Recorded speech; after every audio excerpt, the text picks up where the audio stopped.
পৃথিবীতে এমন কোনো ভাই এখনো মনে হয় নেই যে ভাই তার নিজের বাবার সম্পদ তার বোনকে তার সঠিক অনুযায়ী বুঝিয়ে দিছে, সঠিক প্রাপ্যটা বুঝিয়ে দিছে। জানি না পৃথিবীতে কয়টা ভাই এমন জন্মেছে যে তার নিজের বোনের প্রাপ্যটুকু বুঝিয়ে দিয়েছে। বর্তমান দেখা যাচ্ছে সোশ্যাল মিডিয়ায় একটা ব্যাপার তোলপাড় হচ্ছে হচ্ছে উম সোশ্যাল মিডিয়ার খলনায়ক, যে কিনা আসলে বাস্তব জীবনেও খলনায়ক এখন দেখা যাচ্ছে, কোটি কোটি টাকার সম্পদের মালিক। এত কোটি টাকা যে তার মনে হয় সে নিজেও জানে না। মানে সোশ্যাল মিডিয়ায় তো এটাই আমরা দেখি অনেকদিন যাবৎ। কম বেশি সবাই জানি পরিচিত মুখ ডিপজল ভাই এত এত টাকার মালিক। প্রতি ঈদে স্যালামি দেয় তার সন্তান নাতি নাতিদের বান্ডিলে বান্ডিলে টাকা। তো সেটা সোশ্যাল মিডিয়ায় দেখায় আর এটা আমরা সবাই দেখতেও পাই। উনি নাকি তার নিজের তিনটা বোনকে তার প্রাপ্যটুকু এখনো বুঝিয়ে দেয় নাই, বরং তাদের প্রাপ্যটুকু হচ্ছে তাদের হক সে এখনো আত্মসাৎ করে যাচ্ছে। গত বেশ কয়েকদিন যাবৎ সোশ্যাল মিডিয়ায় এটা খুব তোলপাড় হচ্ছে। তো হ্যালো এভরিওয়ান, অনেক কথা বললাম। সবাই কেমন আছেন? আসসালামু আলাইকুম। সবাইকে স্বাগত আমার স্বপ্নের সংসার ইউটিউব চ্যানেলে। তো আপনাদের সাথে একটু কথা বলতে বলতে আমার সকালের পরোটা ভাজা শেষ হয়ে গেছে। আর পরোটা ভেজে আমি অফ ক্যামেরায় খেয়ে নিছি। আর এখানে আজকে অনেকদিন পর আমার ছেলে বাজার করে নিয়ে আসছে। তো আমার ছেলেটা বাজার করে যখন নিয়ে আসলো আমার কাছে অনেক ভালো লাগছে, কারণ আজকে আমার ছেলেটা সবজি নিয়ে আসছে একদম ফ্রেশ। এর আগে যে কয়েকবারই তাকে সবজি আনতে দিছি সে পচা সবজি নিয়ে আসছে। বলে আমাকে যা দেয় আমি তা নিই, আমি কথা বলতে পারি না, কথা বলতে আমার জানি কেমন লাগে, তুমি যেটা বলছো আমি তোমাকে সেটা এনে দিছি। এখন সেটা ভালো হোক আর মন্দ হোক, এই হচ্ছে ব্যাপার।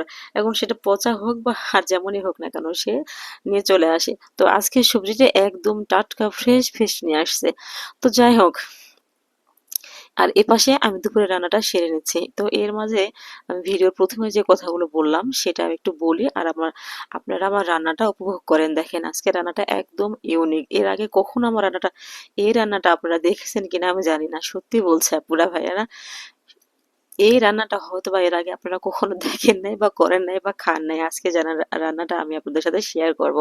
তো সবাই উপভোগ করেন, আমি একটু কথা আপনাদের সাথে গল্প করি। তো যেটা ভিডিওর প্রথমেই বলতেছিলাম,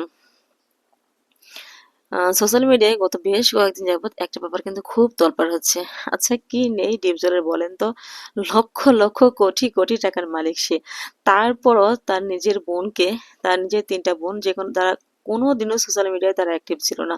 আর ভাবা যায় ডিপজলের বোন কিনা এতটা ভালো, এতটা পর্দাশীল। আমি তো দেখেই মানে অবাক হয়ে যাচ্ছি যে ডিপজলের বোন এতটা পর্দাশীল।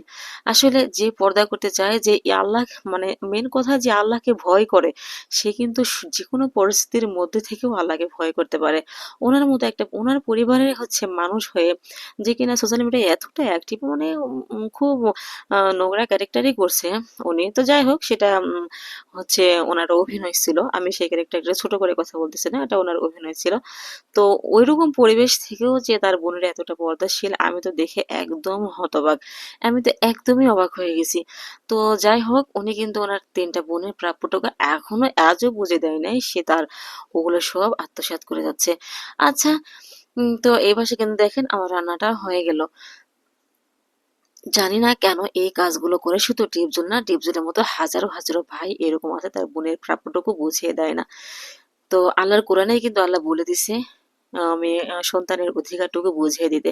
অথচ পৃথিবীর বুকে এই কাজটা ভাইগুলো খুব কম করে। সব ভাইরাই চায় সবকিছু নিজেই নিতে।